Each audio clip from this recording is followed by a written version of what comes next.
நமக்கு முன்னாடி நமக்கு வேண்டிய ஒருத்தர் ஒரு கிளாஸில் நமக்கு பழச்சாறு கொண்டாந்து வைக்கிறாருன்னு வச்சுங்க. உடனே நாம் என்ன பண்ணுவோம்? எடுத்து கிடுகிடுன்னு சாப்பிட்ருவோம், அடுத்தவங்க யாரும் வர்றதுக்குள்ள. அதை விட்டுட்டு அதை கொண்டாந்து வச்சவர்கிட்டயே அதோட விலை என்ன அப்படி இப்படின்னு நான் கேட்டுக்கிட்டு இருப்போம். நாம் கேட்க மாட்டோம். ஆனால் காந்திஜி அப்படி கேட்டாராம். எப்போ தெரியுமா? 1935. அந்த வருஷம் மே மாசத்துல ஒரு நாள் காந்திஜி டெல்லியில் இருக்கிறார். அப்போ அவருக்கு 2 டம்ளர் மாம்பழச்சாறு கொண்டாந்து கொடுக்குறாங்க. அதை வாங்குறார். இதோட விலை என்ன அப்படின்னு கேட்டார் காந்திஜி. யாருக்கிட்ட கேட்டாருன்னா மனுபென் காந்தி கிட்ட கேட்குறார். அவங்க தான் கொண்டாந்து கொடுக்குறாங்க. காந்திஜிக்கு உதவி செய்யறதுக்காக அவர் கூடவே இருந்தவங்க அவங்ககிட்ட தான் கேட்குறாரு. காந்திஜி சும்மா வேடிக்கைக்காக இப்படி கேட்குறாருன்னு நினச்சிட்டாங்க அந்த அம்மா. அதுவும் இல்லாமல் அதோட விலையை கேட்டால் காந்திஜி நிச்சயமாக அதை சாப்பிட மாட்டார் அப்படிங்கிற பயம் வேற. அதனால் அந்த அம்மா பதில் எதுவும் சொல்லாமல் கம்முன்னு இருந்துட்டாங்க. கொஞ்ச நேரம் ஆச்சு. அந்த பழச்சாறு வச்ச இடத்துல அப்படியே இருக்குது. வச்ச இடத்துல வச்சபடியே இருக்குது. காந்திஜி அதை சாப்பிடவே இல்லை.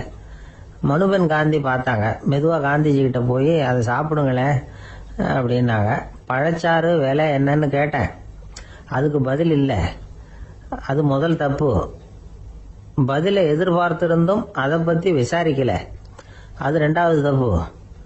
இப்படி 2 தப்புகளை பண்ணிவிட்டு என்கிட்ட வந்து இதை சாப்பிடுங்கன்னு சொன்னால் அது எப்படி அப்படின்னு கேட்டாராம் காந்திஜி. மனுபென் காந்தி என்ன சொல்றதுன்னு தெரியாமல் திகைச்சு போய் நின்றுக்கிட்டு இருந்தாங்க. காந்திஜி தொடர்ந்து சொன்னாராம்.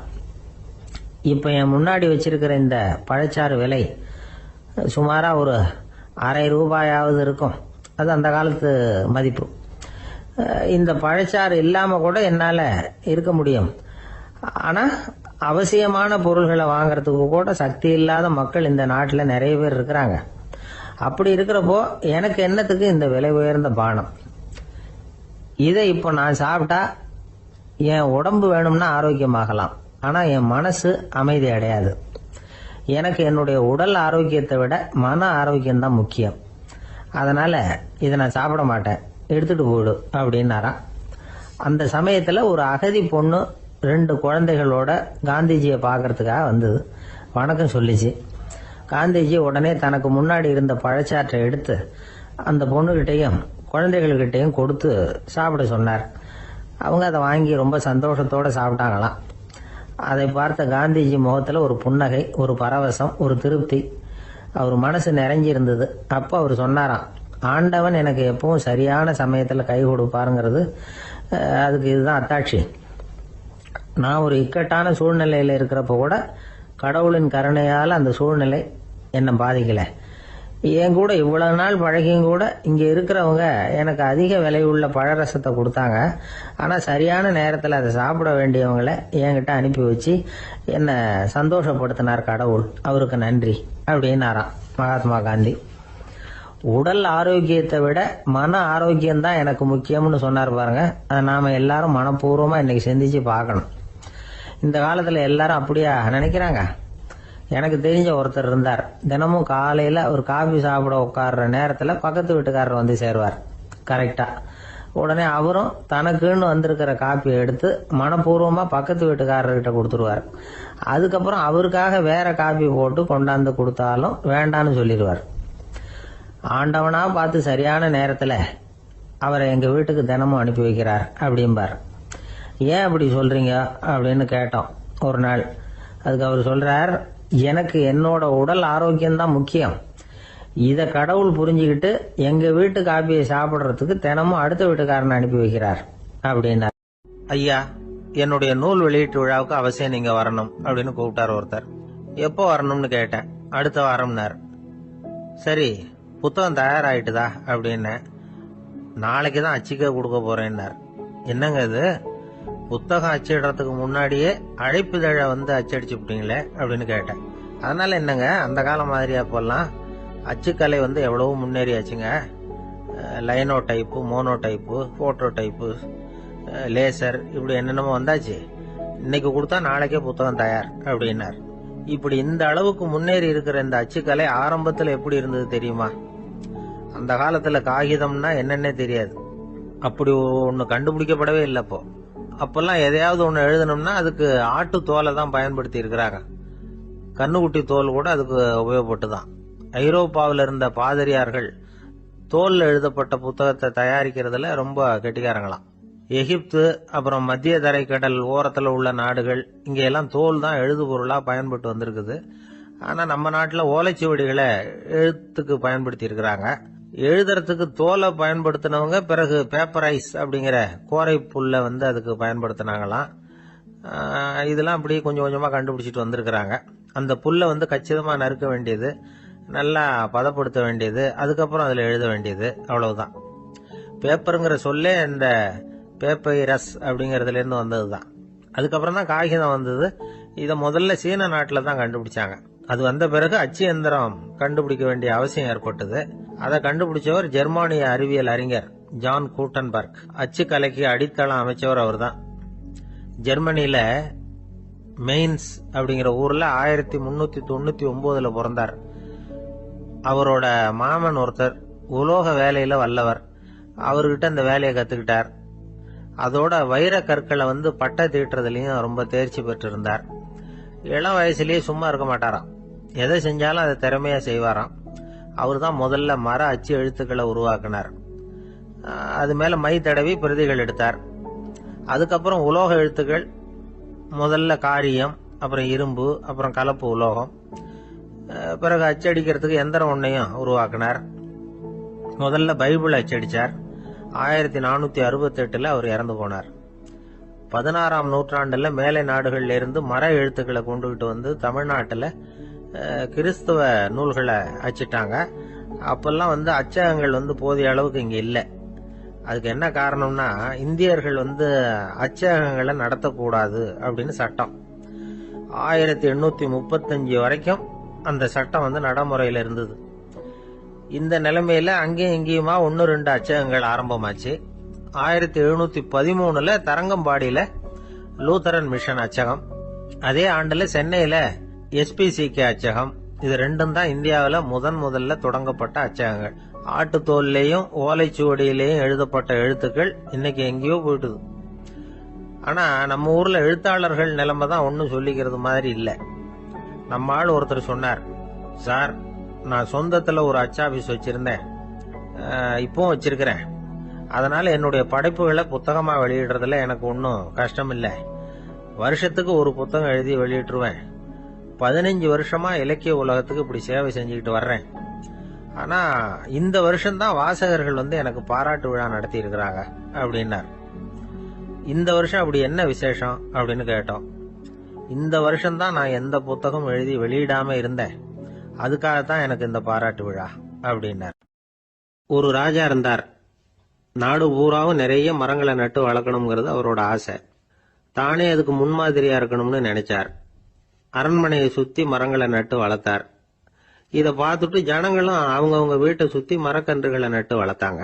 கொஞ்ச காலத்துல ஊரு பூரா பசுமையா மாறிச்சு. எல்லாருக்கும் சந்தோஷமா இருந்தது. இது ஒரு பக்கம் இருக்கட்டும். இப்ப நான் சொல்ல போற கதை வேற. அதாவது அந்த ராஜா ஒரு நாள் தன்னுடைய அரண்மனைய சுத்தி இருக்கிற விதவிதமான மரங்களை எல்லாம் போய் பார்த்தார். எப்படி இருக்கிறீங்க அப்படின்னு ஒவ்வொரு மரத்துக்கிட்டையும் விசாரிச்சாராம். எந்த மரமும் சந்தோஷமா இருக்கிறதா தெரியல. அதுக்கும் மனசுல ஒரு குறை. முதல்ல ஆலமரத்துக்கிட்ட போனார். அது சொல்லிச்சு, மண்ணா நான் நல்லா பெருசா வளர்ந்துருக்கிறேன், அடர்த்தியா இருக்கிறேன், கிளையெல்லாம் 4 பக்கமும் நல்லா படர்ந்துதான் இருக்குது, இருந்தாலும் எந்த பிரயோஜனமும் இருக்கிறதா தெரியல எனக்கு. என்னுடைய பழம்லாம் ரொம்ப சின்னதா இருக்குது, என் கண்ணுக்கு சரியா புறப்பட மாட்டேங்குது.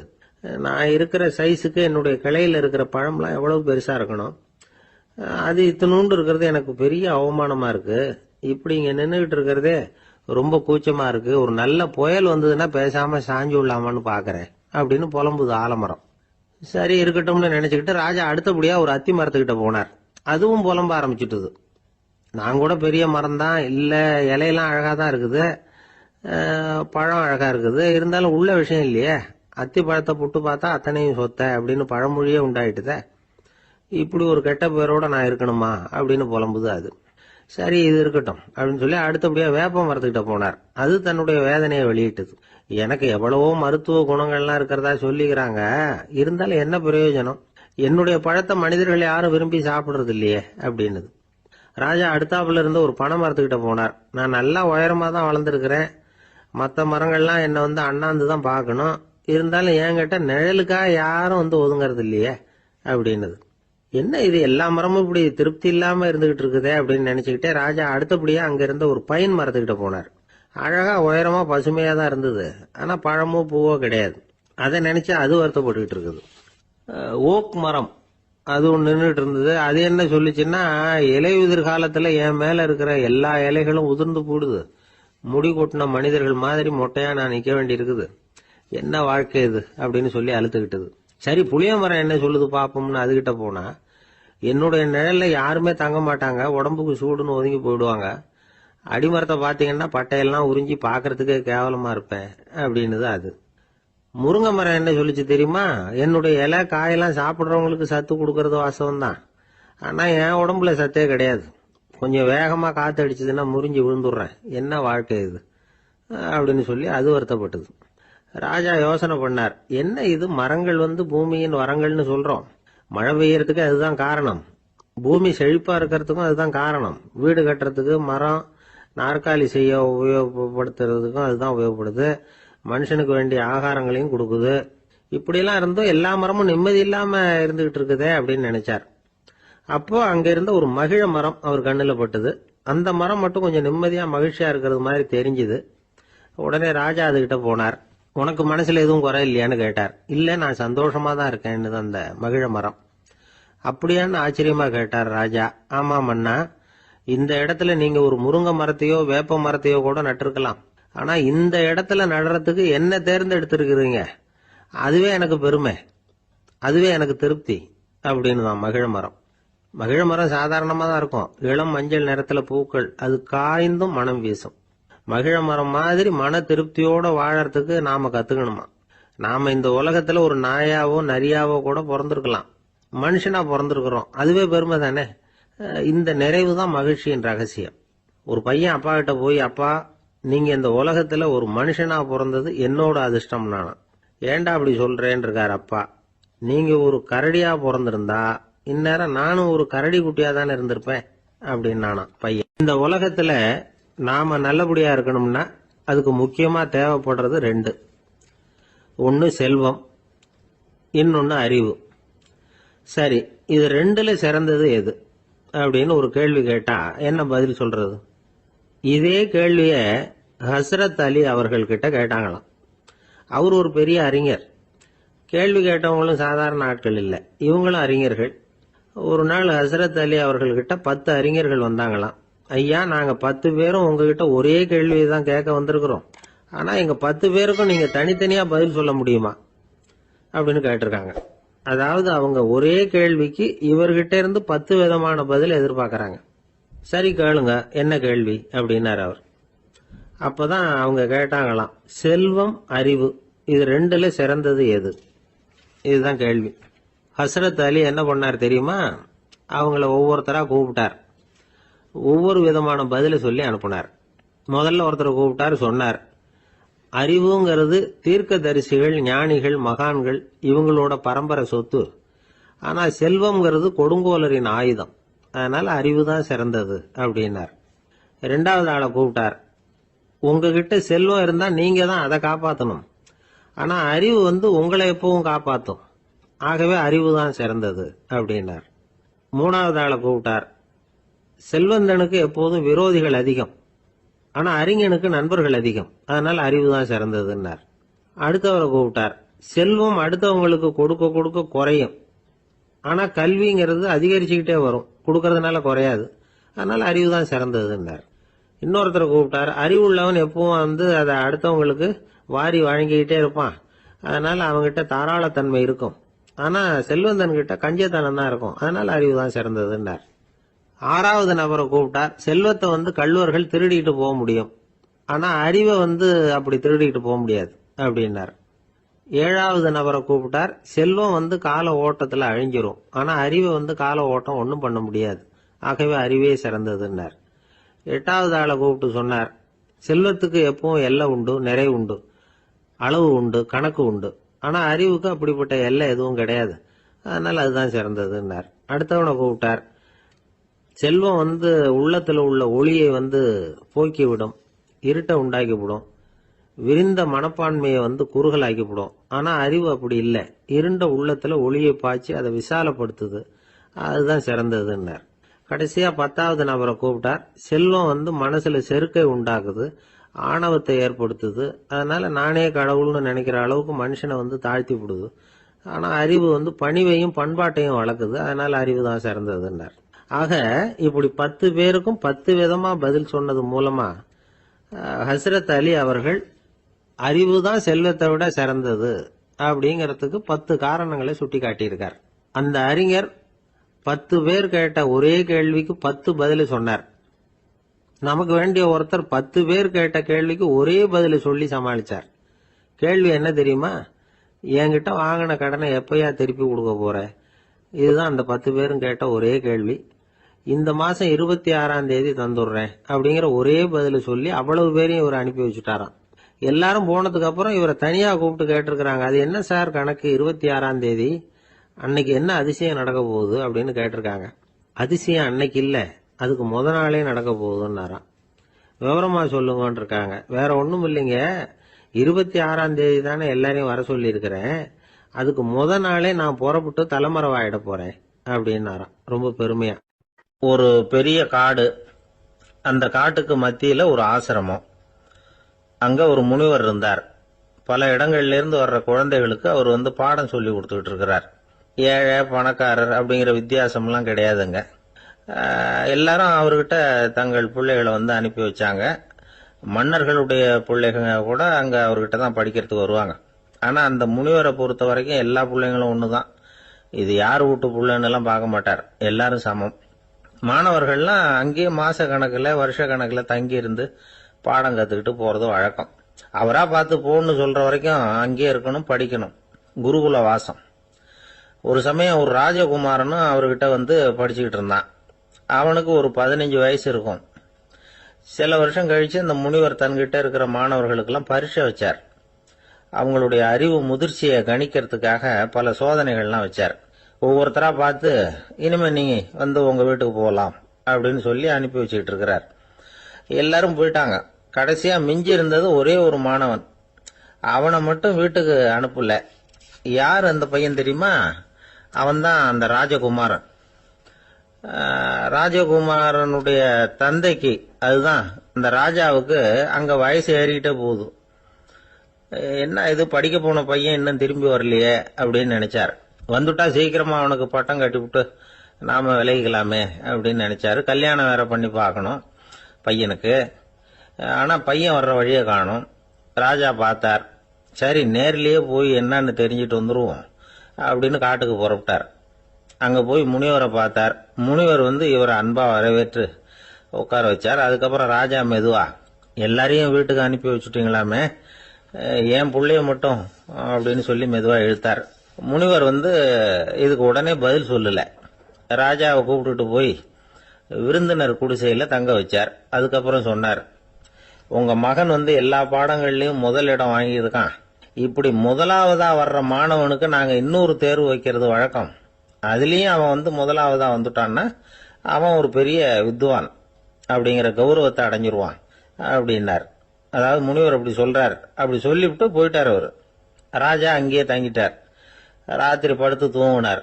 காலையில எழுந்திருச்சு அந்த குடிசைக்கு வெளியில வந்தார் பல்லு விளக்கறதுக்காக. அந்த சமயத்துல தூரத்துல ஒருத்தன் ஒரு கையில கோடாலிய வச்சுக்கிட்டு தலையில ஒரு பெரிய விறகு கட்டை சுமந்துக்கிட்டு வந்துகிட்டு இருக்கிறது மாதிரி தெரிஞ்சது. யாராவது விறகு வெட்டியா இருக்கும் அப்படின்னு நினைச்சார் ராஜா. கிட்ட வந்ததும் உத்து பாக்குறாரு. பார்த்தா அது தன்னோட புள்ள. திகைச்சு போயிட்டார். என்ன இது, ஒரு ராஜகுமாரனை கூட இது மாதிரி வேலையெல்லாம் செய்ய சொல்றாங்களே அப்படின்னு நினைச்சார். ராஜகுமாரன் விறகு கட்டை கொண்டுகிட்டு போய் கொல்லை பக்கம் வச்சான். அந்த சமயம் முனிவர் அங்க வந்தார். என்ன மகனே, விறகு வெட்டிட்டு வந்துட்டியா? சரி, இப்போ ஒரு துடைப்பத்தை எடுத்துக்கோ, விருந்தினர் குடிசையின் வாசல் பக்கத்தை கூட்டி பெருக்கி சுத்தம் பண்ணு போ அப்படின்னார். அப்படியே செய்யறேன் குருவே அப்படின்னு சொல்லிவிட்டு போனான். சுத்தம் பண்ண ஆரம்பிச்சுட்டான். ராஜா பார்த்தார் இத. உடனே ஓடியாந்தார். மகனே, என்ன காரியம் பண்ற? துடப்பத்தை கீழே போடுனார். இப்ப அந்த ராஜகுமாரன் சொல்றான், தந்தையே, இது என்னுடைய குருதேவரோட உத்தரவு. இங்க நான் ஒரு மாணவன். இங்க அரசனும் ஒண்ணுதான், ஆண்டியும் ஒண்ணுதான். குருதேவர் சொல்றத மறுக்காம செய்யறது தான் எங்க கடமை அப்படின்னா. இந்த சமயம் முனிவர் அங்க வந்தார். இவனை முதுகுல தட்டி கொடுத்தார். அப்புறம் ராஜா கிட்ட சொன்னார், அரசே, உங்க புள்ள எங்க கடைசி தேர்வுலையும் வெற்றி பெற்றுட்டான். பணிவுதான் மாணவர்களின் மிக உயர்ந்த குணம். குருநாதர் சொல்றது மனசுக்கு பிடிக்கலன்னா கூட மறுக்காம செய்யணும். அப்படி செய்யறதுனால எதை செய்யலாம், எதை செய்யக்கூடாது அப்படிங்கிற விவேகம் அவங்களுக்கு வந்துடும். செய்யக்கூடாதத கூட பெரியவங்க சொல்லிவிட்டா செஞ்சுதான் ஆகணும் அப்படிங்கிற பணிவு அவங்களுக்கு வந்துடும். இந்த குணம் வந்துட்டுதுன்னா அவங்க எத்தனை கடினமான வேலையா இருந்தா கூட ரொம்ப சுலபமா செஞ்சு முடிச்சிருவாங்க. தூக்கத்திலேயும் அப்புறம் துக்கத்திலேயும் தோண்டு போட மாட்டாங்க. இந்த பணிவும் விவேகமும் அவங்க கிட்ட மன உறுதியை ஏற்படுத்தும். அந்த உறுதி உங்க பையனுக்கு வந்தாச்சு. இனிமே அவனை நீங்க அழைச்சிட்டு போகலாம். அவன் நிச்சயமா பேரும் புகழும் பெறுவான் அப்படின்னாரு. ராஜா அவரை பார்த்து, குருதேவா, புரிஞ்சுக்கிட்டேன், என்னை மன்னிக்கணும் அப்படின்னாரு. அதுக்கப்புறம் மகனை அழைச்சிக்கிட்டு நாட்டுக்கு திரும்பி வந்துட்டார். இந்த கதைய இன்று ஒரு தகவல்ல சொல்லுங்க சார், உங்க நிகழ்ச்சியில சொல்லுங்க சார் அப்படின்னு சொல்லி மாணவர்கள் கேட்டா பணிவா இருக்கிறது எப்படி அப்படிங்கறத புரிஞ்சுக்குவாங்க அப்படின்னு சொன்னார் ஒருத்தர். சரி சொல்லுவோம், அதுக்கு முன்னாடி நேர்லயே ஒரு பையன்கிட்ட சொல்லி பார்க்கலாமே அப்படின்னு தோணுச்சு. உடனே ஒரு பையனை கூப்பிட்டோம். ஏன்பா, உங்க வாத்தியார் உனக்கு இது மாதிரி ஒரு பரீட்சை வச்சா என்ன பண்ணுவேன் அப்படின்னு கேட்டோம். நானும் அப்படிதான் சார் நடந்துக்குவேன், விறகு வெட்டுவேன், தொடப்பத்தினால கூட்டி சுத்தம் பண்ணுவேன், உடனே செஞ்சு முடிச்சிருவேன் சார் அப்படின்னா. பலே பரவாயில்லையே அப்படின்னோம். ஆமா சார், அப்படி செஞ்சாதானே வீட்டுக்கு அனுப்புவார், இல்லைன்னா இன்னொரு வருஷம் இங்கே இருந்து படின்னு சொல்லி விடுவாரு, அதனால அப்படி செய்வேன் அப்படிங்கிறான் அந்த பையன். காலை நேரம், கடற்கரை ஓரம், காலை வீசிக்கிட்டு கையை வீசிக்கிட்டு ஏதோ சண்டைக்கு போற சிப்பாய் மாதிரி எல்லாரும் நடந்து போயிட்டு இருக்கிறாங்க. நடைப்பயிற்சி. அதுல நமக்கு தெரிஞ்ச ஒருத்தர் எதிரில் வந்தார் ரொம்ப வேகமா. என்ன சார் வாக்கிங்க அப்படின்னு கேட்டோம். அவரால் ஆமாம்னு பதில் சொல்ல முடியல, அவ்வளவு கஷ்டம். மூச்சு விடுறதுக்கே வாயை திறந்து திறந்து மூடிட்டு இருக்கிறார். எங்க பேசுறது? கொஞ்சம் நின்று நிதானிச்சு மூச்சு விட்டுட்டு அதுக்கப்புறம் சொன்னார் ஆமா அப்படின்னு. என்ன சார் இவ்வளவு வேகம்னோ? உங்க பேச்சை கேட்டுட்டு தான் சார் நடக்க ஆரம்பிச்சோம். நீங்க தான் அடிக்கடி சொல்லிட்டு இருந்தீங்க நடக்கிறது நல்லதுன்னு. அன்னையிலேருந்து ஆரம்பிச்சுட்டேன், ஆனால் ரொம்ப கஷ்டமா இருக்குது சார். இப்ப பாருங்க, உங்ககிட்ட சுலபமா பேசக்கூட முடியல, மூச்சு வாங்குது, உடம்பு கூட வலிக்கிறது மாதிரி இருக்கு அப்படின்னு அவர் பாட்டுக்கு பேச ஆரம்பிச்சுட்டார். உங்களை யாரு சார் இவ்வளவு வேகமா நடக்க சொன்னது? வேகத்தை குறைங்க, மெதுவா நடங்க அப்படின்னோம். நீங்க நடக்கிறதுனால என்னென்ன சௌகரியம்னு அன்னைக்கு சொன்னீங்களே தவிர சௌகரியமா நடக்கிறது எப்படின்னு சொல்லலையே அப்படின்னாரு அவர். இன்னமும் லேசா மூச்சு வாங்கிட்டே சொன்னா கூட இவர் சொல்றதுலயும் ஒரு நியாயம் இருக்கு. அதனால இந்த நடைப்பயிற்சி பண்றவங்க கவனிக்க வேண்டிய சில முக்கியமான குறிப்புகள் இருக்கு. அது என்னென்னங்கிறத அவங்க தெரிஞ்சுக்கணும். அது தெரிஞ்சு வச்சுக்கிறது நல்லது. இதெல்லாம் மருத்துவ நிபுணர்கள் சொல்ற குறிப்புகள். அவங்க என்ன சொல்றாங்க தெரியுமா? உங்க வயசு 40க்கு மேலையா? உங்க எடை இருக்க வேண்டியதை விட 10 கிலோ அதிகமா இருக்குதா? நீங்க புகை பிடிக்கிறவரா? இதய நோய், ரத்த நாள நோய், உயர் ரத்த அழுத்தம் இப்படி ஏதாவது உங்களுக்கு உண்டா? அப்படின்னா நீங்க உங்க இஷ்டத்துக்கு வரிஞ்சு கட்டிக்கிட்டு நடைப்பயிற்சி பண்ண ஆரம்பிச்சிடாதீங்க. முதல்ல ஒரு மருத்துவ பரிசோதனை பண்ணிக்கோங்க, அதுதான் நல்லது அப்படின்னு அவங்க சொல்றாங்க. நடக்கிறப்போ, உடற்பயிற்சி செய்யறப்போ மார்பு பகுதியில அல்லது வேற எங்கேயாவது தொடர்ந்து வலி இருந்ததுன்னா பயிற்சியை நிறுத்தி விட்டு டாக்டரை போய் பார்க்கணும். நடைப்பயிற்சி பண்றப்போ உங்க சக்திக்கு தகுந்த மாதிரி மெதுவா அதிக கஷ்டம் இல்லாம முன்னேறலாம். அங்க என்ன போட்டியா வைக்கிறாங்க? முந்திட்டு போய் என்ன பண்ண போறோம்? பரிசா வாங்க போறோம். அதனால நிதானம் அவசியம் அப்படிங்கறது அவங்க ஆலோசனை. தொந்தரவு கொடுக்காத ஷூ, டிரெஸ் இதுகளை உபயோகப்படுத்துங்க. பாதத்துல ஆடு தசை இருக்குல்ல, அங்க ஏதாவது பிரச்சனை இருந்ததுன்னா டாக்டரை பாருங்க. இந்த பாதத்துல வலி வரும் அந்த இடத்துல. வெயில் காலமா இருந்தா தலைக்கு தொப்பி வச்சுக்கோங்க. பனியில நடந்தாலும் அப்படித்தான், தலையை பத்திரமா பாத்துக்குங்க. நம்ம கிட்ட ஏதோ கொஞ்சம் உருப்படியா தெரியறது அதுதானே. உடற்பயிற்சிக்கு முன்னாடி பின்னாடி பயிற்சி செய்யறப்போ நிறைய தண்ணி குடிக்கலாமா. முதல் 1 மாசத்துக்கு கொஞ்சம் தளர்த்தியா சாவகாசமா நடக்கலாம். மணிக்கு 3 அல்லது 4 கிலோமீட்டர் வேகம்னு வச்சுங்களேன். அதுக்கப்புறம் வேகத்தை அதிகப்படுத்தலாம். மணிக்கு 6 அல்லது 8 கிலோமீட்டர் அளவுக்கு நடக்கலாம். நல்லா கையை வீசிக்கிட்டு நடக்கணும். மூச்சு விடுற எண்ணிக்கை அதிகரிக்கணும். இது மாதிரி ஒரு 30 நிமிஷம் நடக்கலாம். தனியா நடந்து போறதுக்கு உங்களுக்கு என்னமோ மாதிரி இருக்குதா? கூட யாரையாவது சேர்த்துக்குங்க, ஒரு குரூப்பா சேர்ந்து போகலாம். நடக்கிறதுங்கிறத ஒரு சந்தோஷமான சமாச்சாரமா ஆக்கிக்கணும். தினம் இப்படி நடக்க வேண்டி இருக்குதே அப்படின்னு புலம்பிக்கிட்டே போகக்கூடாது. சில பேர் நடக்கிறப்போ கடந்த காலத்தை அசை போட்டுக்கிட்டே போவாங்க, சில பேர் வருங்காலத்தை அசை போட்டுக்கிட்டே போவாங்க, சில பேர் முக்கியமான திட்டம்லாம் இப்படி நடக்கிறப்ப தான் தீர்மானம் பண்ணுவாங்க. நடக்கிறதுனால மன இறுக்கம் குறையுது, பரபரப்பு குறையுது, மன ஆற்றல் பெருகுது, தன்னம்பிக்கை வளருது, முதுமை தள்ளி போகுது, செயல்திறன் அதிகரிக்குது. இதை தவிர உடம்புக்கும் பல விதமான சௌகரியங்கள் ஏற்படுது. அதனால இதுவரைக்கும் நடக்க ஆரம்பிக்காதவங்க இனிமே இந்த குறிப்புகளை கவனத்தில் வச்சுக்கிட்டு நடக்க ஆரம்பிச்சுடலாம். சார்லஸ் லேம்ப் அப்படின்னு ஆங்கில இலக்கிய மேதை ஒருத்தர், அவர் ஒரு தரம் உடம்பு சரியில்லைன்னு டாக்டர் கிட்ட போனாராம். டாக்டர் அவரை பார்த்துட்டு, நீங்க தினமும் காலையில வெறும் வயத்துல நடக்கணும் அப்படின்னாராம். வெறும் வயத்துல நடக்கிறதுக்கு நான் தயார், ஆனா வயிறு கிடைக்கணுமே சார், யார் வயத்து மேல நடக்கிறது டாக்டர் அப்படின்னு கேட்டாராம் இவர். ஒரு நண்பர் யாருக்கோ போன் பண்ணிட்டு இருந்தார். அவர் பேசி முடிச்சதும் நான் அவரை பார்த்து, இப்போ போன் பண்ணீங்களே அந்த போன் நம்பர் என்ன அப்படின்னு கேட்டேன். அவரு தலையை சொரிஞ்சுக்கிட்டார், ஞாபகம் வரலன்னார். சரி சார் அதை விடுங்க, உங்க மனைவி பேர் என்ன அப்படின்னு கேட்டேன். மாலதின்னார். என்ன சார் இது வேடிக்கை, கொஞ்ச நேரத்துக்கு முன்னாடி பேசின போன் நம்பர் மறந்து போச்சு, எப்பவோ கல்யாணம் பண்ணிக்கிட்ட மனைவி பேர் மறக்கல, அதை கரெக்டா சொல்லிவிட்டீங்களே அப்படின்னு கேட்டேன். அவரு என்ன ஒரு மாதிரியா பார்த்தார்.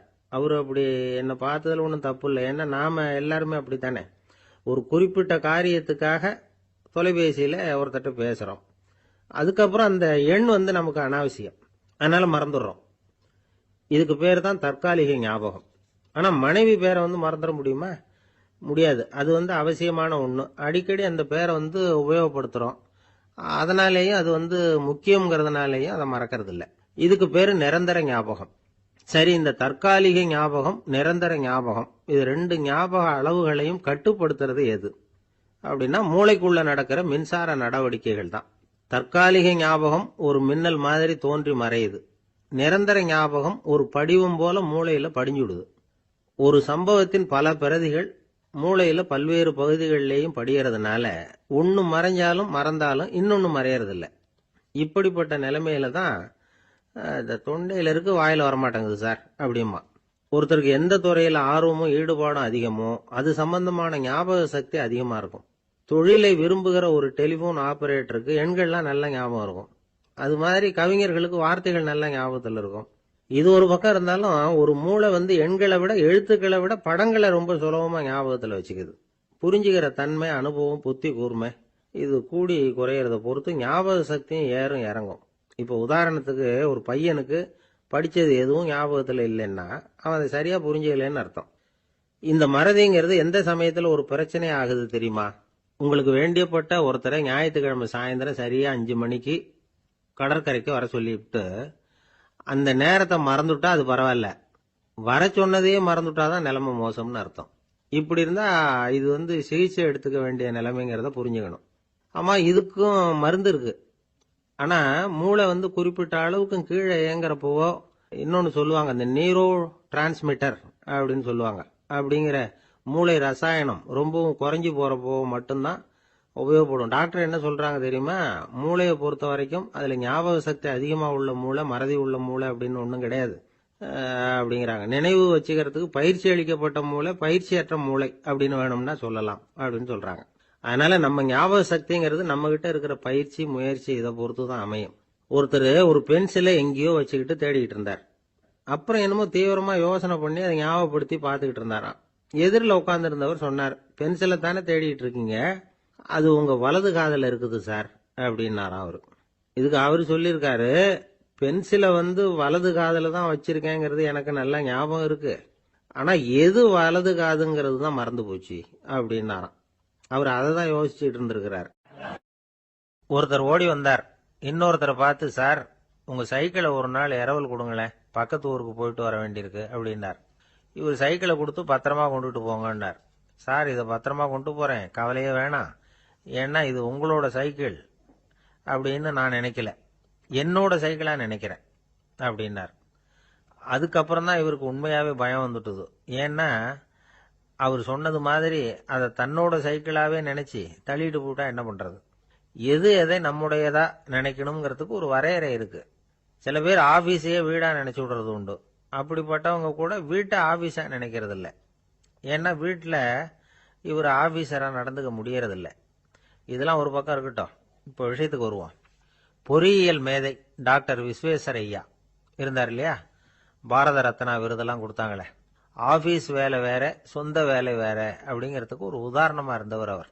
மைசூர் மகாராஜா கிட்ட திவானா இருந்தார். அவர் ஒரு நாள் அரசாங்க வேலை காரணமா வெளியூர் போயிருந்தார். ஹாசன்கிற ஊருக்கு பக்கத்துல ஒரு பயண மாளிகை, அங்க தங்கிவிட்டார். ராத்திரி அங்க தங்கி இருந்துட்டு விடிஞ்சதும் ஊருக்கு திரும்புறதாக திட்டம். ராத்திரி தூங்கறதுக்கு ரொம்ப நேரம் ஆயிட்டுது. ரொம்ப நேரம் வரைக்கும் அரசாங்க சம்பந்தப்பட்ட வேலைகளையே பார்த்துக்கிட்டு இருக்கிறார். அரசாங்க ஃபைல்கள் நிறைய இருந்தது. அதையெல்லாம் ஒவ்வொன்றா எடுத்தார், படிச்சு பார்த்தார், பரிசீலனை பண்ணார். அதில் எழுத வேண்டியதை எழுதினார், கையெழுத்து போட்டார்.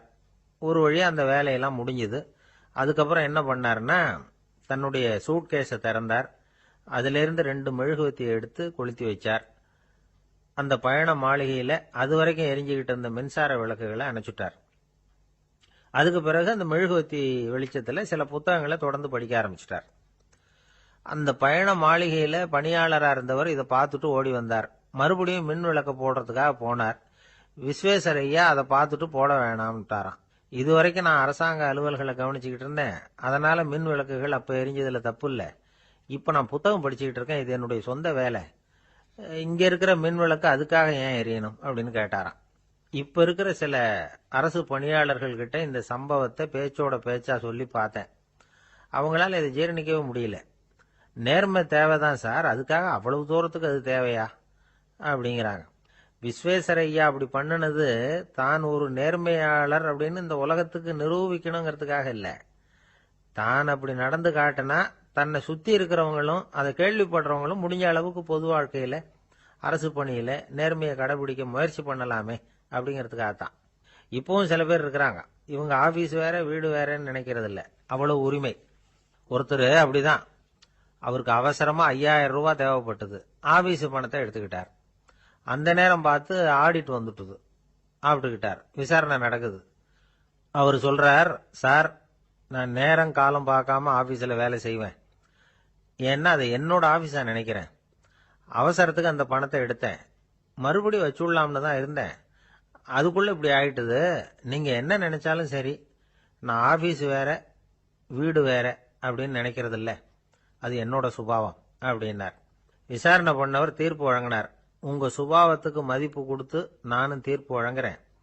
நீங்க கொஞ்ச நாள் ஜெயிலில் இருந்துட்டு வாங்க, அது உங்களுக்கு கஷ்டமா இருக்காதுன்னு நினைக்கிறேன்.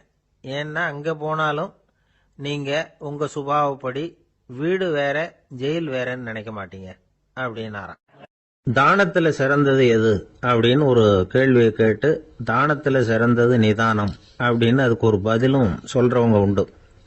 நிதானம் ரொம்ப அவசியம், அதுவும் இன்றைய உலகத்துக்கு ரொம்ப அவசியம். இன்னைக்கு உலகம் ரொம்ப பரபரப்பா போயிட்டு இருக்குது. பொறுமையா இருக்கணும்னு நினைக்கிறவங்களால கூட அப்படி இருக்க முடியறதில்ல.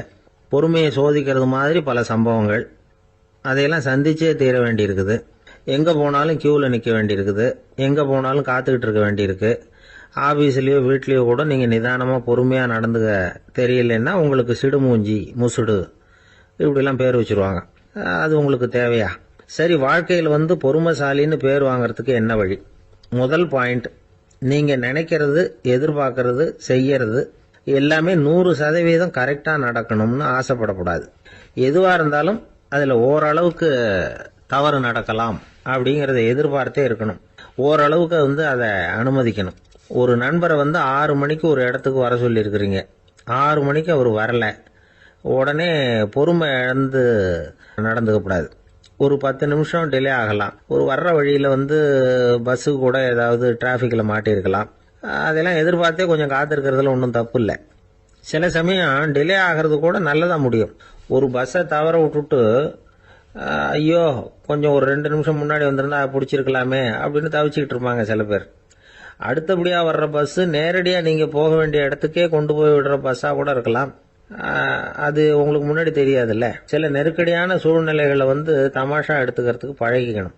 சில இடங்களுக்கு போறப்ப காத்திருக்கிறதுக்கு நம்ம மனசை தயார்படுத்திக்கிட்டே போகணும்.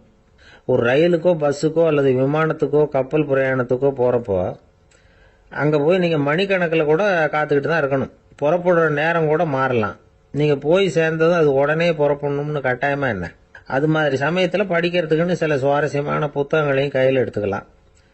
உங்களை சுற்றி எவ்வளவோ சுவாரஸ்யமான சம்பவங்கள் நடந்துக்கிட்டு இருக்குதுல்ல, அதையெல்லாம் வேடிக்கை பாருங்கள்.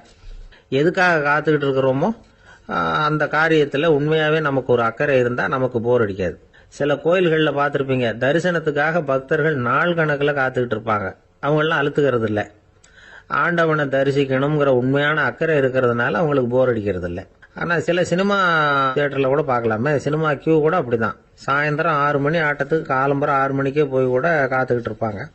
அவங்களுக்கெல்லாம் போர் அடிக்காது, படம் பார்க்குற ஆர்வம். இன்னொரு முக்கியமான விஷயத்த நாம் பழக்கப்படுத்திக்கணும். லிவ் ஃபார் தி மூமெண்ட் அப்படிங்கிறாங்க நிபுணர்கள். ரொம்ப பேர் எப்படின்னா அடுத்தபடியாக நடக்க போகிற விஷயத்திலேயே கவனமாக இருப்பாங்க. அந்த நினைப்புலேயே இந்த நிமிஷத்தை பொறுமை இல்லாமல் கழிப்பாங்க. ஒருத்தர் இருக்கார், அவர் எப்படின்னா ஆஃபீஸ் முடியறதுக்குள்ளேயே சார் 5 மணிக்கெல்லாம் ரெடியாக இருங்க, நாம் அந்த ஹோட்டலில் போய் டிஃபன் சாப்பிட்ணும் அப்படின்னு 4 மணிலேருந்து சொல்லிகிட்டு இருப்பார். 4:55 பரபரப்பாக ஓடி வருவார். 2 பேரும் புறப்படுவோம், ஹோட்டலுக்கு போவோம், சாப்பிட்டுக்கிட்டு இருப்போம். அப்படி சாப்பிட்டுட்டு இருக்கிறப்ப சார் சாப்பிட்டு முடிச்சது நேராக ஒரு ஜவுளி கடைக்கு போகிறோம் அப்படிம்பார். பரபரக்க சாப்பிட்டு முடிப்பார், புறப்படுவார். ஜவுளி கடையில் அவசரமாக சீக்கிரம் பில் போடுங்க சார், சினிமாவுக்கு நேரம் ஆகிடும்பார். சினிமா தியேட்டரில் உட்காந்து அடுத்தபடியாக எங்கே டின்னர் சாப்பிட்றதுன்னு யோசனை பண்ணிகிட்டு இருப்பார். ராத்திரி படுக்கையில் விழுந்ததுக்கு அப்புறமும் நாளைக்கு காலையில் எழுந்திரிச்சதும் அதை பண்ணணும் இதை பண்ணணும்னு திட்டம் போட்டுக்கிட்டே இருப்பார். அதாவது எப்பவும் அடுத்த நிமிஷம், அடுத்த நாள், அடுத்த வாரம், அடுத்த வருஷம், இதுதான் அவங்க சிந்தனை. இந்த நிமிஷம் என்ஜாய்மெண்ட்டை அவங்க இழந்துடுறாங்களாம். அதனால தான் வாழ்நாள் பூரா பொறுமையின்மை, அவஸ்தை, அல்லல். அதனால் நாம் எல்லாரும் வாழ்க்கையில் நிதானமாக இருக்கிறதுக்கு கற்றுக்கணுமா. அதுக்காக இந்த நிதானத்துக்கு வேறு விதமான அர்த்தம் பண்ணிக்கக்கூடாது. ஒருத்தர் அப்படித்தான் ஒரு தடவை அவருடைய குதிரை காணாமல் போயிட்டு தான். அதுக்காக அவர் கவலைப்படல, நிம்மதியாக இருந்தார், சந்தோஷமாக இருந்தார். என்ன சார் இது, உங்கள் குதிரை திருட்டு போயிட்டுதுங்கிறீங்க, நீங்கள் கவலைப்படாமல் இருக்கிறீங்களே அப்படின்னு கேட்டாங்களாம். அதுக்கு அவர் சொல்லியிருக்கார், நல்ல வேலை சார், கட்டியிருந்த குதிரை காணாமல் போயிருக்குது. நான் அது மேலே உட்காந்துருக்கிற சமயம் அது காணாமல் போயிருந்ததுன்னா, திருட்டு போயிருந்ததுன்னா நானும் சேர்ந்துல காணாமல் போயிருப்பேன் அப்படின்னாராம். எவ்வளவு நிதானமான ஆள் பாருங்க. திபேத் நாட்டில் புத்த மடாலயங்கள் நிறைய உண்டு. அதுக்கு ஒரு தலைமையகமும் உண்டு. அது இந்த திபேத் தலைநகரம் லாசாவில் இருக்குது. ரொம்ப காலத்துக்கு அப்பால் அதை பற்றியெல்லாம் நிறைய விவரங்கள் எழுதி வச்சிருக்கிறாங்க. அது இப்போவும் நமக்கு கிடைக்குது. அதாவது ரொம்ப தூரத்துக்கு அந்தாண்ட மலைகளுக்கு நடுவில் ஒரு கிளை மடாலயம். அந்த மடத்தின் தலைவருக்கு வயசாயிட்டு தான். அதனால் தலைமை பொறுப்பை வேற ஒருத்தர்கிட்ட ஒப்படைக்கலாம் அப்படின்னு முடிவு பண்ணாராம். உடனே ஒரு லாமாவை கூப்பிட்டார். அவர் மூலமாக தலைமை மடாலயத்துக்கு செய்தி அனுப்புனார், பொருத்தமான வாரிசு ஒருத்தரை அனுப்பி வைக்கும்படியாக. அந்த வாலிப லாமா புறப்பட்டார். காடு மேடெல்லாம் நடந்து போறார். ரொம்ப நாள் கழிச்சு தலைமை பீடத்தை அடைஞ்சார். தலைமை குரு கிட்ட விவரத்தை சொன்னார். தகுதியான ஒருத்தரை அனுப்பி வச்சா அழைச்சிட்டு போறேன் அப்படின்னார்.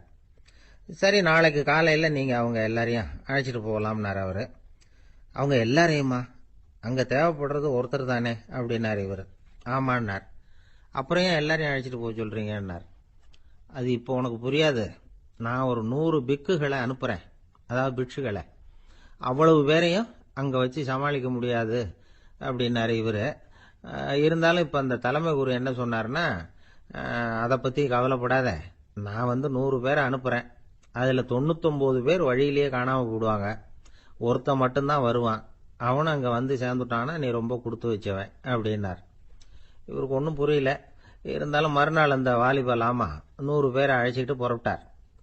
போகிற வழியிலேயே பல பேர் அங்கங்கே பிச்சுக்கிட்டு போயிட்டாங்க. அவர் சொன்னது மாதிரியே. வழியில் அவங்க ஊர்கள் இருந்தது தான் காரணம். அப்பா அம்மாவை பார்த்துட்டு வரேன் அப்படின்னு கொஞ்சம் பேர் போனாங்க. சொந்த பந்தத்தை பார்த்துட்டு வரேன் அப்படின்னு கொஞ்சம் பேர். ஒரு வாரம் ஆச்சு. இப்போ மிஞ்சினது 10 பேர் தான். வழியில் ஒரு நகரம். அங்கே சில பிட்சுக்கள் சந்திச்சாங்க. எங்கள் மடத்து தலைவர் இறந்துட்டார், உங்களில் யாராவது ஒருத்தர் எங்களுக்கு தலைவராக முடியுமா அப்படின்னு கேட்டாங்க. 10 பேரும் தயார். அதில் ஒருத்தரை அழைச்சிக்கிட்டு அவங்க போயிட்டாங்க. இன்னொரு ஊரில் சில பேர் வந்தாங்க, வழிமறிச்சாங்க. நில்லுங்க, எங்கள் மன்னர் மகளுக்கு திருமணம், அதை நடத்தி வைக்க 3 லாமாக்கள் தேவை அப்படின்னாங்க. இப்படி கொஞ்சம் கொஞ்சமா எல்லாரும் காலி. கடைசியில 2 பேரும் மிஞ்சினாங்க. அங்க ஒரு இளம்பெண் எதிரில் வந்தா. எங்க அப்பா வேட்டைக்கு போயிருக்கிறாரு, இன்னும் திரும்பி வரல. வீட்டில் வேற யாரும் இல்லை, தனியா இருக்க பயமா இருக்கு, யாராவது ஒருத்தர் எனக்கு துணையா இருக்கணும் அப்படின்னு கேட்டுக்கிட்டா. எங்க 2 பேர்ல நீயே ஒருத்தரை தேர்ந்தெடுத்துக்கோ, இல்லைன்னா எங்களுக்குள்ள சண்டை வந்துடும் அப்படின்னாங்க. இப்ப மிஞ்சினவர் ஒருத்தர். அவருக்கும் ஒரு சோதனை வந்தது. ஒரு தர்க்கவாதி எதிரில் வந்தான். உன்னோட வாதம் பண்ணணும்னா. இவனோட வாதம் பண்றேன், அது முடிய ரொம்ப காலம் ஆகலாம். தர்க்கத்துல நான் ஜெயிச்சா அங்க வரேன், இல்லைன்னா இவருடைய சீடன் ஆயிடுவேன் அப்படின்னாரு அவரு. கடைசியா அழைக்க வந்த வாலிபலாமா மட்டும் வெறும் கையோட திரும்பி போனார். அங்க இருந்த வயசான மடாதிபதி கேட்டார், எத்தனை பேர் அங்கிருந்து புறப்பட்டீங்கன்னார். என்னையும் சேர்த்து 101ன்னார் அவரு. நல்லது, நீயாவது திரும்பி வந்திய, அதுதான் எனக்கு போதும். ஏன்னா நீ தான் எனக்கு உண்மையான வாரிசு. அந்த 100 பேர்ல யாரும் வரமாட்டாங்க அப்படின்னார் அவர். ஏன்னா அவருக்கு தெரியும் இவர் ஒருத்தர் தான் திரும்பி வருவாருங்கிறது. திபேத்தில் ஒரு பழங்கால பழமொழி உண்டாம், 100 பேர் செல்லலாம், எப்பொழுதாவது ஒருவன் அபூர்வமாக அடைய வேண்டிய இடத்தை அடைவான். இதுதான் அந்த பழமொழி. ஒரு உன்னதமான இலக்கை அடையணும்னா அது அவ்வளவு சுலபமான காரியம் இல்லை. இந்த காலத்து மடாலயம் ஒண்ணு, அதுல ஒரு தலைவர், அவருக்கு வயசாயிட்டுது, தனக்கு ஒரு வாரிசை நியமிக்கணும் அப்படின்னு ஆசைப்பட்டார்.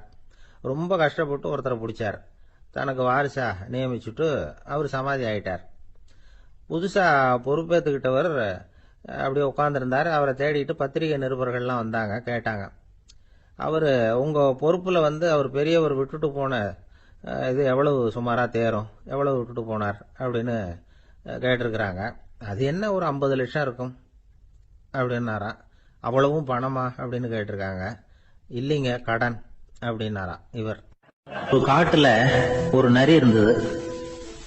ஒரு நாள் காலை நேரம் அது தன்னுடைய இருப்பிடத்திலிருந்து வெளியில வந்தது. கொஞ்ச தூரம் நடந்து வந்தது. அப்பதான் அது தன்னோட நிழலை கவனிச்சு பார்த்தது. பார்த்தா அது ரொம்ப நீளமா பெருசா இருக்குது. காலை நேரத்துல நிழல் அப்படித்தானே இருக்கும். ஆனா அந்த நரிக்கு அந்த விஷயம் தெரியல. தன்னுடைய நீண்ட பெரிய நிழலை பார்த்து ஆச்சரியப்பட்டது. ஆஹா, நாம இவ்வளவு பெருசாவா இருக்கிறோம் அப்படின்னா என்னுடைய காலை சாப்பாட்டுக்கு ஒரு யானை இல்லைன்னா ஒரு ஒட்டகம் கிடைச்சாதான் சரியா இருக்கும் போல இருக்கு அப்படின்னு முடிவு பண்ணிட்டுது. உடனே ஒரு யானை அல்லது ஒட்டகத்தை தேடி அலைஞ்சது, எங்க கிடைக்கும்னு. கிடைக்கவே இல்லை. மத்தியானம் 12 மணி ஆயிட்டுது. பசியோட அலையுது. இப்ப தன்னோட நிழலை பார்த்தது. அது மத்தியான நிழல் எப்படி இருக்கும், அது ரொம்பவும் குறுகி போய் தெரிஞ்சது. உடனே அந்த நரி என்ன நினைச்சுக்கிட்டு தான் தெரியுமா, காலை ஆகாரம் சாப்பிடாததுனால நம்ம உடம்பு இப்படி அழிச்சு போட்டுது அப்படின்னு நினைச்சுக்கிட்டு தான். கொஞ்ச நேரம் கழிச்சு மறுபடியும் தன்னுடைய நிழலை பார்க்குது. அது இன்னமும் குறுகி போய் காலடியிலேயே வந்துட்டுது. அதுக்கு பயமா போயிடுது. ஐயோ, இன்னும் கொஞ்ச நேரத்துல நாம இறந்துருவோம் போல இருக்க, இப்ப என்ன செய்யறது? இந்த சமயத்துல ஒரு எறும்பு கிடைச்சா கூட போதும், அதை நம்ம காலை ஆகாரமா நினைச்சு சாப்பிட்டு விடலாமே அப்படின்னு நினைச்சுதான். நம்முடைய நிழல் கூட நம்மள மாதிரியே தான் அடிக்கடி மாறிக்கிட்டே தான் இருக்குது. அது எப்பவும் ஒரே மாதிரி இருக்கிறது இல்ல. மனிதனுக்கு ஏற்படுகிற தன்முனைப்பு இருக்கு பாருங்க, ஈகோ, அது கூட ஒரு நிழல் மாதிரி தானா. அப்படி நினைக்க ஆரம்பிச்சுட்டா அதனால ஏதும் பிரச்சனை வராதான். தன்முனைப்பை நிழல் போலவே ஏற்றுக்கொள்ளுங்கள் அப்படிங்கிறது பெரியவங்க கருத்து. ஒரு காரியத்தை வெற்றிகரமா நல்ல விதமா செஞ்சு முடிக்கிறோம்னு வச்சுக்கோங்க, அந்த சமயத்துல ஒரு வித நுட்பமான தற்பெருமை நமக்குள்ள உண்டாகுது. இது இயற்கையானது, அதனால இது மேல பற்று வைக்கக்கூடாது. அப்படி வைக்க ஆரம்பிச்சுட்டா அந்த தற்பெருமை ஒரு நிரந்தர விருந்தாளியா நம்ம கிட்ட தங்கிக்கும். நம்ம நிழல் எப்படின்னு பாருங்க, நாம நடக்கும் பொழுது நம்ம பின்னாடியே வரும். தன்முனைப்பையும் அப்படியே நினைச்சுக்குங்க. நிழல் யாருக்கும் எந்த பிரச்சனையையும் உண்டாக்குறது இல்லை. ஆனா அந்த நிழலை கண்டே நாம பயப்பட ஆரம்பிச்சுட்டா நாம எதுலயும் வெற்றி காண முடியாது. நிழலோட சண்டை போடக்கூடாது. அது மாதிரி தன்முனைப்போடவும் நாம சண்டை போட வேண்டியதில்லை. இல்லாத ஒன்றோடு சண்டை போடுறது எப்படின்னா, அது இருட்டோட சண்டை போடுறது மாதிரி. நாம நிழல் கிடையாது, நம்ம கிட்ட இருக்கிற தன்முனைப்பு ஒரு நிழல். நம்ம நிழலையும் நமக்கு சமமா பாக்குறோம் பாருங்க, அங்கதான் சிக்கலே ஆரம்பம். இப்போ நாம நடந்து போயிட்டு இருக்கிறோம், நம்ம நிழல் தரையில விழுது. யாரோ ஒருத்தர் நம்ம நிழல் மேல காலை வச்சு நடந்து போறார். உடனே அவர்கிட்ட சண்டைக்கா போறோம், ஏண்டா என் நிழலை மிதிச்ச அப்படின்னு. நமக்கு தெரியும் அது நிழல் தாங்கிறது. அவர் உங்க மேல நடக்கல, உங்களுடைய நிழல் மேலதான் நடக்கிறார். அது மாதிரி உங்க தன்முனைப்பின் மேல யாராவது நடந்தா உங்களை அவமானப்படுத்துறதா நினைக்கிறீங்க. காரணம், நாமளும் நம்ம தன்முனைப்பும் ஒண்ணுங்கிற நினைப்பு தான் காரணம், மற்றபடி வேற ஒண்ணும் கிடையாது. நம்ம நிழல் மேல நடக்கிறவர் நம்மளை காயப்படுத்துறது இல்ல. தன்முனைப்பு வேண்டாத ஒன்னாவும் பார்க்க வேண்டியதில்லை. அது இயற்கை. நிழலை உங்க முன்னாடி வைக்க வேணாம், அது உங்க பின்னாடியே இருக்கட்டும். நிழலின் நிழலாகி விடாதீர்கள், நீங்கள் நீங்களாகவே இருங்கள். இதுதான் சான்றோர் சிந்தனை. ஒரு பேருந்துல ஒரே நெரிசல். ஒருத்தர் பக்கத்துல நின்றுகிட்டு இருந்தவர்கிட்ட ரொம்ப பணிவா விசாரிச்சார், ஏன் சார் நீங்க ஏதாவது பெரிய உத்தியோகத்துல இருக்கிறீங்களா அப்படின்னாரு. அப்படிலாம் ஒண்ணும் இல்லைங்கன்னார் அவரு. அப்படின்னா வேற ஏதாவது அரசியல்ல பெரிய பதவியில் இருக்கிறீங்களா அப்படின்னு கேட்டார். அதுவும் இல்லைங்கன்னார். சரி, பணமாவது அதிகமா வச்சிருக்கீங்களா அப்படின்னு கேட்டார். அப்படிலாம் ஒன்றும் கிடையாது சார்னார் அவரு. அப்புறம் எதுக்குடா என் காலை மிதிச்சுக்கிட்டு இருக்கிற, எடுறா காலை அப்படின்னாராம். ஒரு ஆள் இருந்தான், நிறைய பணம் சம்பாதிச்சான், ஆனா செலவு பண்ண மனசு வரல, கருமி. அவன் என்ன பண்ணா, சேர்த்த பணம் பூராவையும் ஒரு மரத்தடியில புதைச்சு வச்சிருந்தான். வாரத்துக்கு ஒரு தடவை அந்த மரத்தடிக்கு வருவான், புதைச்ச இடத்த ஆவலோட பார்த்துக்கிட்டு இருப்பான், அதுக்கப்புறம் போயிடுவான். அவ்வளவுதான். ஒரு நாள் ஒரு திருடன் வந்தான், இவன் புதைச்சு வச்சிருந்ததெல்லாம் எடுத்துட்டு போட்டான். இது தெரிஞ்சு போச்சு. அந்த கருமி புலம்ப ஆரம்பிச்சுட்டான். இவன் புலம்பல கேட்டதும் அக்கம் பக்கத்துல இருந்தவங்க எல்லாம் ஓடி வந்தாங்க. என்ன விஷயம்னு விசாரிச்சாங்க. இவன் சொன்னான். ஒரு பெரியவர் கேட்டார், ஏப்பா வாரம் இந்த இடத்த பாக்குறதாக சொன்னீங்க, எப்பவாவது இதுல இருக்கிற பணத்தை எடுத்து செலவு பண்ணிருக்கியா அப்படின்னு கேட்டார். நான் அப்பப்போ அதை பாக்குறதுதான் வழக்கம், அதை தொட்டதே இல்லைன்னு. சரி அப்படின்னா இப்பவும் நீ அதே மாதிரி வாரம் ஒரு தடவை இந்த இடத்த பாத்துட்டு போகலாமே அப்படின்னாராம் அந்த பெரியவர். அதுவும் சரிதானே, எவ்வளவு காலமானாலும் அவன் அந்த பணத்தை எடுத்து செலவு பண்ண போறதில்ல. அப்படி இருக்கிறப்ப உள்ளே பணம் இருந்தாலும் ஒண்ணுதான், இல்லாம போனாலும் ஒண்ணுதான். இதுல இருந்து என்ன புரியுதுன்னா, ஒருத்தர் கிட்ட இருக்கிற பணத்தை கொண்டு அவரு பணக்காரரா ஏழையா அப்படின்னு முடிவு செய்யறது சரியில்லை. அந்த செல்வத்தை அனுபவிக்கிற திறன், பயன்படுத்துற திறன், அதை வச்சுதான் அவர் ஏழையா பணக்காரரா அப்படிங்கறத நிர்ணயம் பண்ணணும். அதுதான் சரி. செலவு பண்ண தெரியாதவன் சேகரம் பண்ணிட்டே இருக்கிறதுனால என்ன பிரயோஜனம்? தலைமுடியே இல்லாதவன் தாராளமா சீப்புகளை வாங்கி சேகரம் பண்றது மாதிரி தானே இது. சில சமயம் செலவு பண்ண நாம தயாரா இருந்தா கூட அந்த செல்வம் நமக்கு பயன்படுறதில்லை. அரேபியாவில் ஒரு நகை வியாபாரி விலை உயர்ந்த முத்துக்களை எல்லாம் அவர் வச்சு வியாபாரம் பண்ணிட்டு இருந்தார். அவர் ஒரு சமயம் ஒரு பாலைவனம் வழியா போயிட்டு இருக்கிறார் ஒட்டகத்துல. அப்போ திடீர்னு கடுமையான புயல் வீச ஆரம்பிச்சுட்டு திசை தவறி இவர் எங்கேயோ வந்துட்டார். கூட வந்தவங்களையும் காணல, எங்க போனாங்களோ தெரியல. இவர் ரொம்ப பயந்து போய் அங்கேயும் இங்கேயுமா அலைஞ்சு தெரிகிறார். வழியே தெரியல, பசி கடுமையாயிட்டுது. ஒட்டகத்து முதுகுல ஒரு மூட்டை இருந்தது, அதை பிரிச்சு பார்த்தார். உள்ள ஏதாவது இருக்கான்னு தேடி பாக்குறார். அது வரைக்கும் கண்ணுல தட்டுப்படாத அபூர்வமான ஒரு பை கண்ணுல போட்டது. ஆஹா, அதுல ஏதாவது சாப்பிடறதுக்கு இருக்கும் அப்படின்னு நினைச்சு ஆவலா அதை பிரிச்சு பாக்குறார். அந்த பையில விலை உயர்ந்த முத்துக்கள் நிறைய இருந்ததாம். அப்பதான் அவர் நினைச்சாராம், விலை உயர்ந்த முத்துக்கள் கூட சாப்பிடுறதுக்கு உணவாக முடியாது அப்படிங்கறத புரிஞ்சுக்கிட்டாராம். எந்த நேரத்துல எது நமக்கு தேவையோ அது நமக்கு தாராளமா கிடைக்கணும். அப்படி அது கிடைக்கிறதுக்கு நம்ம கிட்ட இருக்கிற செல்வம் பயன்படணும். அது நமக்கும் பயன்படலாம், நம்ம மூலமா அடுத்தவங்களுக்கும் பயன்படலாம். அதுதான் செல்வத்தின் பயன். ஒரு மரத்தடியில ஒருத்தன் உட்கார்ந்து அழுதுகிட்டு இருந்தான். அந்த பக்கமா வந்த இன்னொருத்தன் ஏப்பா அழுதுகிட்டு இருக்கிறேன்னு கேட்டான். இந்த இடத்துலதான் பூமிக்கு அடியில பணம் இருக்குது, புதைச்ச இடம் தெரியல, அதான் அழறேன் அப்படின்னா. நல்லா ஞாபகப்படுத்தி பாரு, எந்த இடத்துல புதைச்ச அப்படின்னு கேட்டான் இவன். அது எப்படி எனக்கு தெரியும், புதைச்சு வச்சிருக்கிறவன் நான் இல்லையே, எங்க எழுத்து விட்டுக்காரன் அப்படின்னானா இவன். ஒரு பெரியவர்கிட்ட பேசிக்கிட்டு இருந்தேன். அவரு என்கிட்ட ஒரு கேள்வி கேட்டார். திருடர்கள் எத்தனை வகை தெரியுமா உனக்கு அப்படின்னார். இதுதான் அவர் கேட்ட கேள்வி. எதுக்காக என்ன பார்த்து அந்த கேள்வி கேட்டாரு தெரியல. இருந்தாலும் நான் அவருக்கு பதில் சொன்னேன். திருடர்கள்ல எத்தனையோ வகை உண்டுங்க. கார் திருடன், சைக்கிள் திருடன், முகமூடி திருடன், எப்படி சொல்லிட்டு போலாம். இருந்தாலும் என்னுடைய சிற்றறிவுக்கு எட்டின வரையில திருடர்களை 2 வகையா பிரிக்கலாம் அப்படின்னு நினைக்கிறேன். ஒன்னு ராத்திரியில திருடுற திருடன், இன்னொருத்தன் பகல்ல திருடுற திருடன். அதாவது பகல் திருடன், ராத்திரி திருடன் அப்படின்னு பெரியவர் சிரிச்சார். என்ன சிரிக்கிறீங்களா? என்ன கள்வர்கள் 4 வகை அப்படின்னு ஆரம்பிச்சார். எப்படின்னு கேட்டேன். சாப்பாட்டுக்கு இல்லாம திருடுறாங்க பாருங்க, அது ஒரு வகையாம். சாப்பாட்டுக்கு இருந்தும் திருடுறாங்க பாருங்க, அது ஒரு வகையாம். இதை தவிர இன்னும் ஒரு 2 வகை திருட்டு உண்டு. அது என்னன்னா, ஆண்டவன் கிட்ட இருந்து நாம திருடுற திருட்டு, இன்னொன்னு என்னன்னா நம்ம கிட்ட இருந்து ஆண்டவன் திருடுற திருட்டு அப்படின்னார். எனக்கு ஒண்ணும் புரியல. என்ன சார் இது, ஆண்டவனையே வந்து திருடன்னு சொல்றீங்களே அப்படின்னு ஆச்சரியமா. ஆமாங்க, ஆண்டவனை வந்து கள்வன்னு சொல்றது இல்லையா? காஞ்சிபுரத்துக்கு பக்கத்துல திருக்கார்வனம் அப்படின்னு ஒரு ஊர் இருக்கு. அங்க உள்ள பெருமாளுக்கு வந்து கள்வர்னு தான் பேரு. அது மட்டும் இல்ல, திருமங்கையாழ்வார் தம்முடைய திரு நெடுந்தாண்டகத்துல கார்வனத்துள்ளாய் கல்வா அப்படின்னு தான் அழைக்கிறார் அப்படின்னு நிறைய உதாரணம்லாம் சொல்ல ஆரம்பிச்சார். அதுக்கப்புறம் அவர்கிட்ட பேசி நான் புரிஞ்சுக்கிட்ட விவரங்களை தான் இப்போ நான் இப்போ உங்ககிட்ட சொல்ல போறது. அதாவது அவர் சொன்ன முதல் வகை திருடர்கள் வந்து சாப்பாட்டுக்கு இல்லாம திருடுறவங்க. இவங்களை வந்து திருத்தி போடலாம். சாப்பாட்டுக்கு இருந்தும் பணம் சேர்க்கணுங்கிற ஆசையால பொய் கணக்கெல்லாம் எழுதுறாங்க பாருங்க, அவங்க தான் 2வது வகை. 3வது வகை திருட்டு தான் மிகப்பெரிய திருட்டு.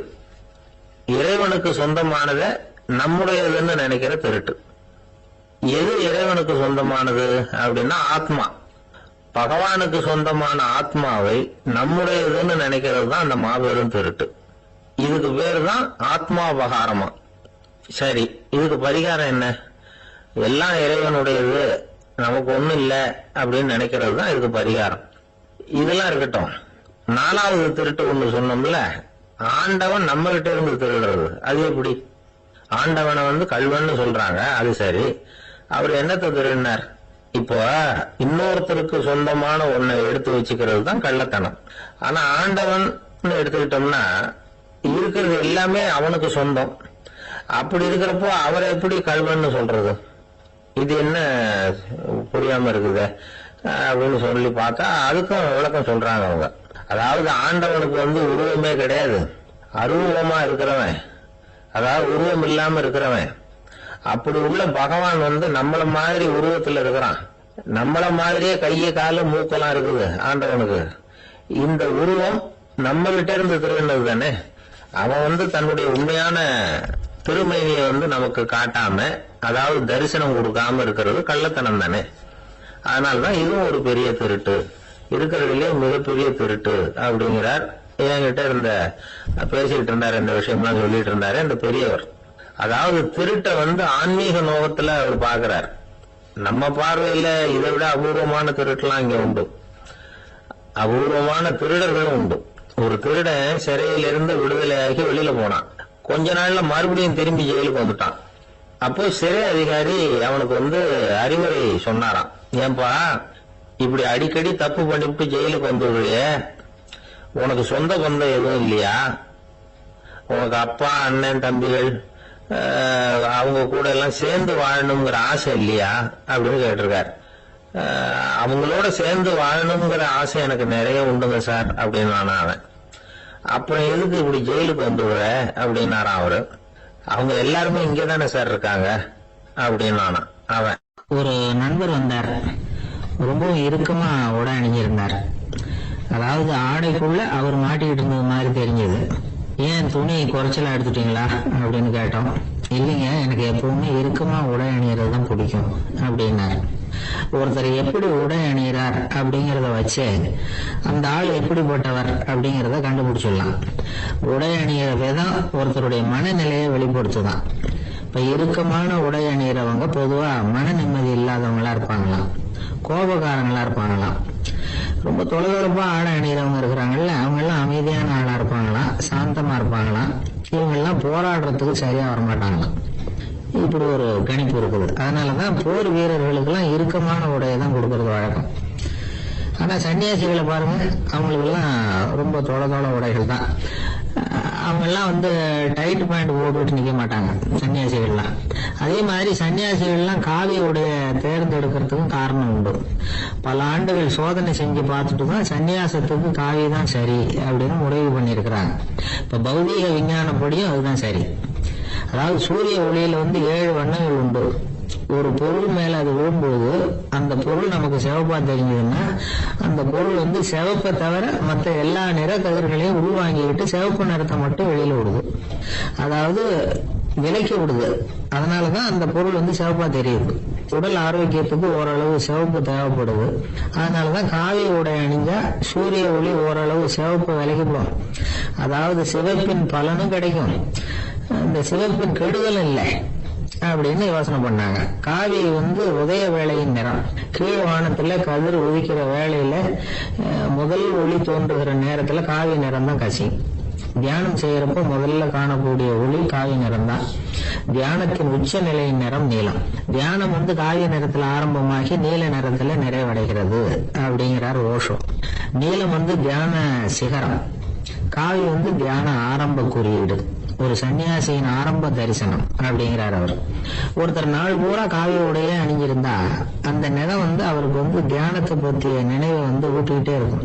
இப்படியே வந்து ஆடைக்கும் தியானத்துக்கும் இடையில ஒரு தொடர் ஏற்படுது. ஒரு துறவியின் உள்ளார்ந்த பண்பா அது மாறுது. கடை வீதியில ஒரு பொருள் வாங்க போறோம், அது மறந்துடக்கூடாதுங்கிறதுக்காக ஞாபகம் முடிச்சு போட்டுக்கிறோம். அந்த முடிச்சுக்கும் பொருளுக்கும் தொடர்பு இல்லை. ஆனா கடை வீதிக்கு போன உடனே அந்த முடிச்சு வந்து அந்த பொருளை ஞாபகப்படுத்துது. அதாவது அந்த முடிச்சு வந்து ஒரு தொடர்பு அம்சமா அமையுது. அது மாதிரிதான் காவி உடையும். ஒரு துறவி வந்து நடக்கும்போது, சாப்பிடும்போது, குளிக்கும் பொழுது அவருடைய காவி உடை அவருக்கு வந்து ஞாபகப்படுத்திக்கிட்டே இருக்கும். அது ஒரு நிலைப்படுத்தப்பட்ட நினைவாக ஞாபகம் முடிச்சாக மாறிடுது. காவி ஆடை இல்லைன்னா ஒருத்தரால துறவியாக முடியாதுன்னு அர்த்தம் இல்லை. அதே நேரத்துல காவி ஆடையால ஒன்னும் பிரயோஜனம் இல்லை, அதுல ஒன்னும் அர்த்தம் இல்லை அப்படின்னு சொல்லிட முடியாது. இதுதான் உண்மை. இவ்வளவு தூரம் காவி ஆடையை பத்தி சொல்றதுனால எல்லாரும் சன்னியாசியா போடுவோம் அப்படின்னு நாம சொல்றதாக யாரும் நினைச்சிடக்கூடாது.